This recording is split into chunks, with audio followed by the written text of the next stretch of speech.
Vous parlez d'une pathologie, malheureusement, en ce qui vous concerne, et cette pathologie, c'est 0,1%.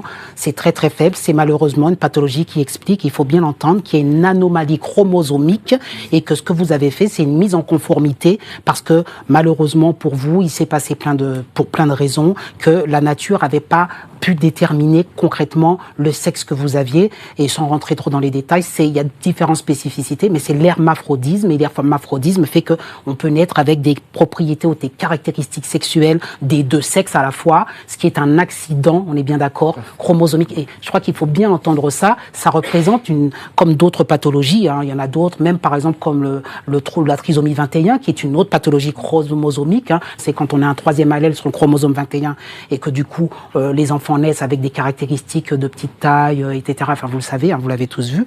Et donc, quand on a cela, il faut comprendre que c'est une pathologie avant tout, et une pathologie physiologique, physique, qui fait que, du coup, on a besoin d'aide et ce n'est effectivement pas une transition dans ce cas-là, mais c'est une aide médicale pour que son genre soit mieux déterminé, son genre, j'entends, sexuel, pas dans la tête. Hein. Voilà, donc ça, il faut le préciser.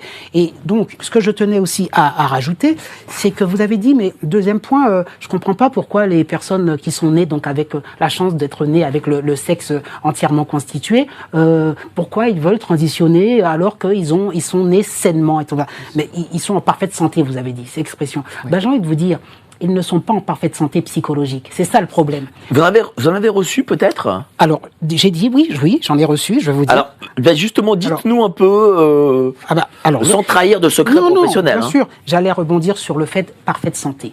Vous avez un handicap physique, eux, ils ont un handicap psychique. Et vous savez ce que c'est ? Alors, vous savez, quand on va à la MDPH, à la Maison départementale de la personne handicapée, il y a différents types d'handicap, visuel, moteur, psychique. Et qu'est-ce qu'ils ont ? Vous me dites si j'ai eu des patients comme ça. Je vous l'avais dit, j'ai fait le lien. Il y a beaucoup chez les personnes qui ont un trouble autistique de type Asperger, c'est les autistes de haut niveau, notamment parce qu'ils sont très influençables par justement les programmes EVRAS et les cours et tout ça. Beaucoup, et même le professeur Raoult en a parlé, Dora Muto en a parlé, enfin bon, moi je l'avais constaté dans ma clinique, mais beaucoup sont très influençables et font une fixation sur le lobby LGBT trans et compagnie et veulent transitionner parce qu'ils sont mal dans leur peau. En fait, ils souffrent d'un trouble autistique à la base. Oui.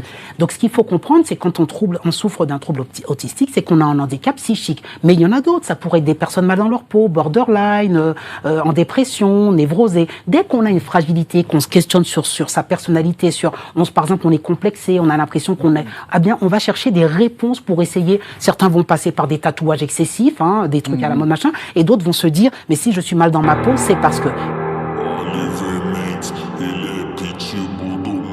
Se você for patricinha, ele vai te dar moral.